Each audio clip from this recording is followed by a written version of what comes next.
My dear students, welcome you all to English class organized by Canton Public School and College, Jahanabad, Khulna. I am Sharmina Alam, your English ma'am. In this session, we will read from your textbook, Unit 1, Lesson 2. We will know about Nelson Mandela, world famous political leader. Before starting, let us read a quotation from Confucius. It doesn't matter how slowly you go as long as you do not stop. তুমি যত ধীরেই যাও তাতে কিচ্ছুতে যায় আসে না যদি তোমার পথ চলাটা থেমে না যায় ওই যে slow and steady wins the race অনেকটা সেই রকম যে তুমি ধীরে ধীরে এগো কোনো সমস্যা নেই কিন্তু এগোতে থাকলেই প্রমাণ হবে যে তুমি জীবিত আছো আর যদি কোনো রকম রেসপন্স তুমি না করো তাহলে তো কোনো সাইনই থাকবে না যে তুমি আসলে বেঁচে আছো কিনা নেলসন ম্যান্ডেলা ঠিক আছে তোমাদের টেক্সট বইতে ঠিক এই ছবিটাই দেওয়া আছে তবু মনে হলো যে আরেকবার একটু দেখো তোমরা সো যেটা আমরা সবসময় করি vocabulary. Let us talk about the necessary vocabulary from the text. Emancipation. Emancipation in Bangla means mukti, স্বাধীনতা. So synonyms will be liberation, release, freedom. Freedom also can be a synonym of emancipation. Then antonyms, restriction, captivating. লিখে নিয়েছো তো? Then manifestation. Manifestation, it means প্রদর্শন, দেখানো. So synonym হতে পারে exhibitions, exhibitions হতে পারে, display, show, এই সব কিছুই হতে পারে. Demonstration, demonstrationও হতে পারে. Actually মূল শব্দ তো manifestation. সো সিনোনিমও ওরকমই হবে আমার মানে টেক্সটে যেহেতু এস দিয়ে প্লুরাল করা আমারও এখানে সেভাবে আমি দিয়েছি বাট মূল ওয়ার্ডটা হচ্ছে এক্সিবিশন ম্যানিফেস্টেশন ডিসপ্লে শো এরকম ডেমনস্ট্রেট তো দেখানোর উল্টো কি লুকিয়ে রাখা সো অ্যান্টোনিম হবে হাইড কনসিল তারপরে আছে চেজম এর সিনোনিম হচ্ছে গ্যাপ বা রিফট সিনোনিম থেকে কি অর্থটা গেস করতে পারছো বিভেদ হ্যাঁ বিভেদ বাধা এগুলোর অর্থ প্রকাশ করে চেজম গ্যাপ রিফট তারপর আছে রিভার মানে হলো সম্মান অর্থাৎ রেসপেক্ট অনার ঔষিপ সম্মানটা যখন অনেক বেশি মাত্রায় হয়ে যায় তখন কিন্তু সেটা ঔষিবের পর্যায়ে চলে যায় দ্য রিভার অ্যাকচুয়ালি সেই পর্যায়ে সম্মানের সেই পর্যায়ে যে পর্যায়ে তাকে ঔষিব বলা যেতে পারে তো এর উল্টোটা কি ডেসপাইজ হেট্রেড অ্যাভারশন আমি দিয়েছি ডেসপাইজ কিন্তু বাকিগুলো কিন্তু আমি মুখেও বলে দিয়েছি যে আরো কি হতে পারে হেট্রেড অ্যাভারশন এগুলো বলেছি তারপর আছে লড মানে হচ্ছে প্রশংসা করা দ্যাট মিন্স প্রেইজ আমি যতটা দ্রুত এগোচ্ছি তাতে যদি তোমাদের লিখতে অসুবিধা হয় তো সেক্ষেত্রে তোমরা কি করবা ভিডিওটা পজ করে লিখে নিবা আগে ভিডিওটা পজ করে লিখে নিবা তারপরে আমার পড়ার সাথে সাথে নিজেরাও ওয়ার্ডগুলোতে চোখ বুলিয়ে নিবা এবং পরবর্তীতে বাসায় একটু পড়ে নিলেই শিখে যাবে আর ভুলবে না ইনশাআল্লাহ আর জানাই তো কোনো কিছু মনে রাখার সব টেকনিকগুলোর মধ্যে একটা হচ্ছে যে যেগুলো আমি আগে পড়েছি সেগুলো মাঝে মাঝেই রিভাইজ করা তাহলে তো ভুলে যেতে হবে যারা কোরআনে হাফেজ তাদেরও কিন্তু মাঝে মাঝে কোরআন শরীফ দেখে তেলাওয়াত করতে হয় যাতে মুখস্থ জিনিসটা ভুল না হয়ে যায় ঠিক আছে Anyway, after completing the text, you have to do one thing. You have to find out answers of these questions. First question is, why Mandela remained as one of the world's most revered public figures? Why Mandela remained as one of the world's most revered public figures? পৃথিবীর সবথেকে সম্মানিত যে public ফিগাররা রয়েছে, যে নেতৃবৃন্দ রয়েছেন, তাদের মধ্যে ম্যান্ডেলা অন্যতম, সবথেকে সম্মানিতদের মধ্যে অন্যতম। কেন? অর্থাৎ তোমাকে কি করতে হবে? You have to find out the unique qualities, special qualities of Nelson Mandela. And second question is, why Mandela is called as an icon of peace and reconciliation? শান্তি এবং পুনর্মিলনের প্রতীক হিসেবে ম্যান্ডেলাকে কেন ডাকা হয়? রিকনসিলিয়েশন মূল শব্দ হচ্ছে কনসাইল থেকে এসেছে। রিকনসাইল সেখান থেকে রিকনসিলিয়েশন। তো কনসাইল মানে হচ্ছে ইউনাইট বা একত্রিত হওয়া, মিলিত হওয়া। আর যখন যুক্ত করি তখন তোমরা জানো রেফার্স টু রিপিটেশন। তো রিকনসাইল বলতে পুনর্মিলন বোঝায়, অর্থাৎ পুনরায় একত্রিত হওয়া। আর পিস তো তোমরা জানোই। পিস নিয়ে একটু বলি, তোমরা কনফিউজড হয়ে যাও PEACE আর PIECE পিস নিয়ে। কনফিউজড হওয়ার কোনো সুযোগ নাই। এখানে যে পিসটা আছে PEACE, এটা বলতে বোঝায় শান্তি। আর PIECE পিস কোনটা? টুকরা, chop. Now let's read from the text. We will read and try to explain. Try to get the explanation. Nelson Mandela, from apartheid fighter to president. apartheid fighter অর্থাৎ পরাধীনতার বিরুদ্ধে যোদ্ধা। এই যোদ্ধা অবস্থা থেকে রাষ্ট্রপতি হওয়া পর্যন্ত এই জার্নিটা, নেলসন ম্যান্ডেলার এই জার্নিটা আমরা এখানে পাবো। Nelson Mandela guided South Africa from the shackles of apartheid to a multiracial democracy.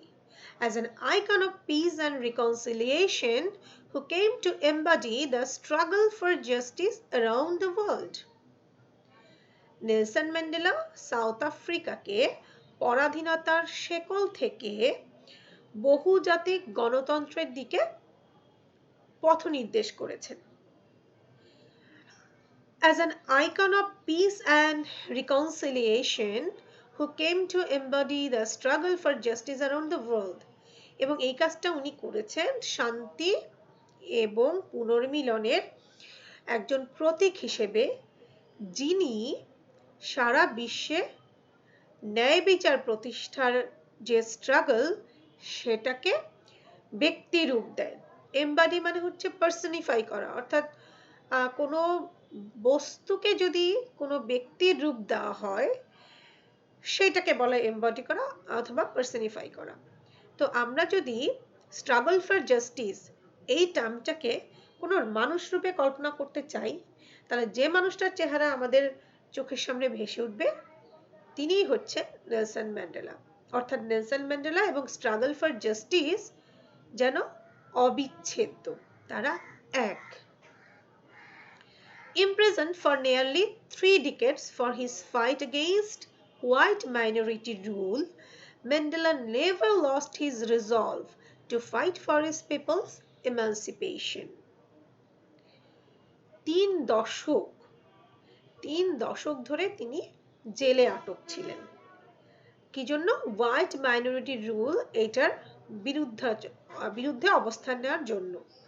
কিন্তু এই 30 বছর জেলে থাকাও কখনোই তার মানুষের স্বাধীনতার জন্য তার যে সংগ্রাম সেখান থেকে তাকে একটুও অবসর দেয়নি। তার ফাইট, তার স্ট্রাগল তিনি চালিয়ে গেছেন, ইভেন বিং ইমপ্রিজনড, বন্দি অবস্থাও তিনি সেটা চালিয়ে গেছেন। He was determined to bring down apartheid while avoiding a civil war. তিনি দৃঢ় সংকল্পবদ্ধ ছিলেন যে পরাধীনতাকে তিনি অবশ্যই দূর করবেন, তিনি সরিয়ে দিবেন, কিন্তু এই কাজটা করবেন সিভিল ওয়ার বা গৃহযুদ্ধ না করেই। বিষয় কিন্তু এইটাই, গৃহযুদ্ধ এড়িয়ে এত বড় একটা কাজ করে ফেলা কোয়াইট ডিফিকাল্ট আ টাস্ক। আমরা 71-এ আমাদের জাতির পিতা আমাদের বঙ্গবন্ধুর যে স্ট্রাগলটা ছিল সেটার মধ্যেও কিন্তু এই প্রচেষ্টা দেখতে পাই। আমার নলেজ যতটুকু আছে তিনি কিন্তু শুরু থেকেই এরকম চাইনি যে আমি একটা আলাদা রাষ্ট্রের নেতা হয়ে যাব, কারণ তাহলে তো সেটা রাষ্ট্রদ্রোহিতা হতো। উনি বারবার চেষ্টা করেছেন, যেটা তোমরা দেখেছো টেক্সটে, উনি বারবার চেষ্টা করেছেন নেগোসিয়েট করার, উনি বারবার চেষ্টা করেছেন দেশের অখণ্ডতা বজায় রেখে তারপরে স্বাধীনতাগুলো নেওয়া। এই স্বাধীনতাগুলো কোন স্বাধীনতা? ভৌগোলিক স্বাধীনতা উনি প্রথমে চাননি, কিন্তু উনি চেয়েছেন সাংস্কৃতিক স্বাধীনতা, উনি চেয়েছেন অর্থনৈতিক স্বাধীনতা। এই যে সব কিছুতে ইন্টারফেয়ার করার একটা প্রবণতা ছিল ওয়েস্ট পাকিস্তানিদের, এটার বিরুদ্ধে ওনার প্রতিবাদ ছিল। ইটস নট দ্যাট যে উনি দেশকে আলাদা করে দিতে চাইতেন, তাহলে তো এটা বিচ্ছিন্নতাবাদ হতো। উনি তো বিচ্ছিন্নতাবাদী ছিলেন না। কিন্তু স্বাধীনতার প্রসঙ্গটা তখন আসলো যখন 7ই মার্চের ভাষণে উনি বললেন যে যদি এর পরেও আমরা আমাদের যেটা দাবি সেটা আদায় করতে না পারি, যদি এর পরেও আমরা টর্চার্ড হই, আমাদের যৌক্তিক দাবি তুলে ধরার জন্য আমাদের যৌক্তিক দাবি তুলে ধরাটা যদি অপরাধ বলে বিবেচিত হয় এবং যদি এর জন্য আমরা টর্চার হই, তাহলে টর্চার তো অনেক সহ্য করেছি, আর সহ্য করব না, এরকম কথাই উনি বলেছেন না? আমরা তো তেমন মেসেজই পেয়েছি। তাহলে তার দিক থেকেও কিন্তু নেলসন ম্যান্ডেলার মতোই চেষ্টা ছিল সিভিল ওয়ারকে এড়ানোর। কিন্তু West Pakistanis wire not that gentle. তারা তো ভদ্রলোক ছিল না যে সিভিল ওয়ার অ্যাভয়েড করেই আমরা আমাদের যেটা প্রত্যাশা সেটা পূরণ করতে পারবো। তারা আমাদেরকে বাধ্য করেছে যুদ্ধে নামতে। কিন্তু যদি চিন্তা করে দেখো, তারা যদি মানে ভালো মানুষের মতো ভদ্রলোকের মতন আমাদের দাবিগুলো মেনে নিত, আমাদের অধিকারগুলো বুঝিয়ে দিত, তাহলে কি তাদের লাভ ছিল না? তাহলে তো তাদের দেশটা ভেঙে দুটুকরো হতো না, তাহলে তো তারা শক্তিশালী হতো। দুই পাকিস্তান এক থাকলে এখন তাদের যে ভঙ্গুর অবস্থা, তারা তো শক্তিশালী হতো। আমাদের জন্য ভালো হয়েছে, আমরা ভালো আছি, পাকিস্তানের সাথে না থেকে আমরা ভালো আছি। কিন্তু ওরা আসলে কতটুকু ভালো আছে এটা আসলেই একটা বিতর্কের ব্যাপার। এনিওয়েজ, আমি তোমাদেরকে দুটোর পার্থক্যটা দেখালাম যে নেলসন ম্যান্ডেলা এবং বঙ্গবন্ধু দুজনেরই উদ্দেশ্য একই ছিল, কিন্তু পরিস্থিতি এমন যে আমরা সিভিল ওয়ার এড়াতে পারিনি, আর তবে সাউথ আফ্রিকা এড়াতে পেরেছে। তাতে কি হয়েছে, আমাদের এই যে কোটি কোটি মানুষ আমরা হারিয়েছি, শহীদ হয়েছেন তারা, কত পরিবার একদম এলোমেলো হয়ে গেছে, কত মানুষের জীবন, তাই না? এগুলো কি হতো যদি সবকিছু সুষ্ঠুভাবে শান্তি মতো হতো? তাহলে তা তো কিছু হতো না, কারোই কোনো ক্ষয়ক্ষতি হতো না, না জানেন না মালে। তো এই জন্য সিভিল ওয়ারটা এড়িয়ে সাকসেসফুল হওয়াটা খুব জরুরি একটা বিষয়। His prestige and charisma helped him win the support of the world. তার যে একটা মর্যাদা বোধ, তার যে একটা জাদুকরী ক্ষমতা, এটার সাহায্যে তিনি সারা বিশ্বে সহযোগিতা পেয়েছেন। I hate race discrimination most intensely and in all its manifestations. জাতিগত যে বৈষম্য, এটা আমি সব থেকে তীব্রভাবে ঘৃণা করি। জাতিগত বৈষম্য এবং এর সব ধরনের প্রদর্শনী। এই ইনভার্টেড কমার অংশটা বুঝতেই পারছো নেলসন ম্যান্ডেলার কথা। I have fought it all during my life. আমি আমার সারা জীবনই এগুলোর বিরুদ্ধে যুদ্ধ করেছি। কিসের বিরুদ্ধে? জাতিগত বা বর্ণবাদ বা জাতিগত বৈষম্য এবং এর সব ধরনের প্রদর্শন। I will fight it now and will do so until the end of my days. আমি এখন যেমন যুদ্ধ করছি, আমি আমার শেষ দিনগুলো পর্যন্ত এই যুদ্ধ চালিয়ে যাব। Mandela said in his acceptance speech on becoming South Africa's first black president in 1994, 1994 সালে সাউথ আফ্রিকার প্রথম কৃষ্ণাঙ্গ প্রেসিডেন্ট যখন উনি হন, ওই সময় তিনি যে একটা বক্তব্য দেন তার দায়িত্ব বুঝে নেওয়ার সময়, সেই বক্তব্যে উনি বলেছিলেন, "The time for the healing of the wounds has come."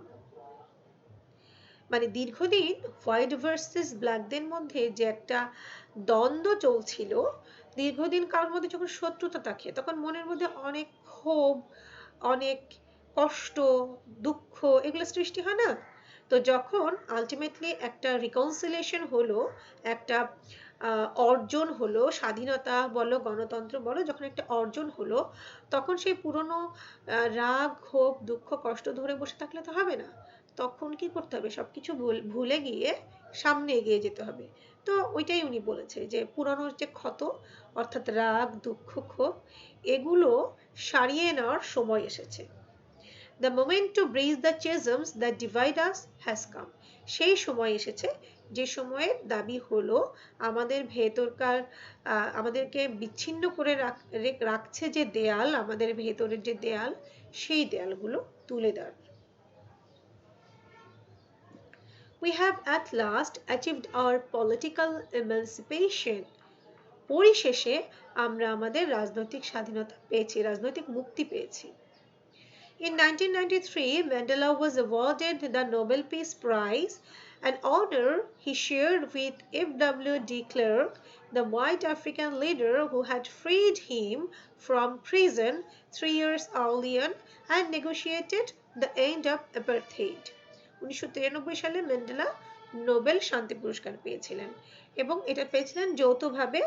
তার সঙ্গী যে ছিলেন তার নাম F.W. de Klerk, যিনি একজন শ্বেতাঙ্গ আফ্রিকান লিডার, এবং ম্যান্ডেলা যখন জেলে ছিলেন তখন তার মুক্তির ব্যাপারে এই F.W. de Klerk অনেক সংগ্রাম চালিয়েছেন।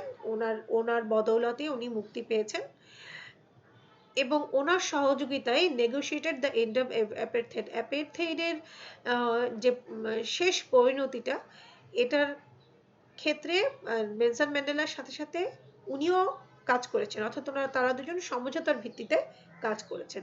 সো যেহেতু দুজনেই শান্তি প্রতিষ্ঠার ক্ষেত্রে একত্রে কাজ করেছেন, এই জন্য নোবেল পিস প্রাইজটা তারা একত্রেই পেয়েছেন যৌথভাবে। Mandela went on to play a prominent role on the world stage as an advocate of human dignity in the face of challenges ranging from political repression to AIDS. Mandela কিন্তু তার একটা গুরুত্বপূর্ণ ভূমিকা চিরকালই পালন করে এসেছেন এবং সেটা শুধু রাজনৈতিক যে নিপীড়ন সেটার বিরুদ্ধেই শুধু না, জীবনের প্রয়োজনীয় প্রতিটা ক্ষেত্রেই। ফর এক্সাম্পল এইডস এর বিষয়ে সচেতনতা বলো, এইডস দূরীভূত করার যে পদক্ষেপগুলো সেই বিষয়ে মানুষকে উদ্বুদ্ধ করা বলো, এই সব বিষয়ে ওনার একটা গুরুত্বপূর্ণ ভূমিকা ছিল। Human dignity in the face challenges, অর্থাৎ এই যে নতুন নতুন চ্যালেঞ্জ, নতুন নতুন বাধা মানুষের আছে, এগুলোকে পূর্ণ মর্যাদার সাথে মোকাবেলা করার পিছনে ওনার ভূমিকা ছিল। He formally left public life in June 2004 before his 86th birthday. 86তম জন্মদিনে 2004 সালে উনি তার এই রাজনৈতিক জীবন আনুষ্ঠানিকভাবে শেষ করে দেন, ইতি টানেন। টেলিং হিজ অ্যাডোরিং কান্ট্রিমেন, তার প্রিয় দেশবাসীকে কিছু কথা বলে, সেই কথাগুলো কি? Don't call me, I will call you. আমাকে তোমাদের ডাকতে হবে না, আমি তোমাদের ডেকে নিব। But he remained one of the world's most revered public figures. তিনি চিরকালই ছিলেন কিরকম? পৃথিবীর সবথেকে সম্মানিত পাবলিক ফিগারদের মধ্যে একজন, combining celebrity sparkle with an unwavering message of freedom, respect and human rights. এবং তার চরিত্রের মধ্যে একটা মিশ্রণ ছিল, একটা তারকাসুলভ দ্যুতি, এটার সাথে একটা আনওয়েভারিং মেসেজ, অর্থাৎ অবিচল একটা বার্তা ছিল সবার প্রতি। অবিচল এই বার্তাটা ছিল স্বাধীনতা, সম্মানের এবং মানবাধিকারের। স্বাধীনতা, সম্মান এবং মানবাধিকারের এই বার্তাটা উনি দিয়েছে এক ধরনের তারকা দ্যুতির মাধ্যমে, যে কারণে বেশি গ্রহণযোগ্য হয়েছে, যে কারণেই মানুষ তাকে বেশি পছন্দ করেছেন এবং তিনি সাকসেসফুল হয়েছেন। তো this is the half of the text. We will complete it inshallah in your next class. Till then, what you have to do, you have to read the text up to I have completed, and you have to find out if there is any problem, if there is anything you have doubt, then we can resolve it in our next class. So see you in the next class. Till then, take a good care of yourself and do some studies. Thank you.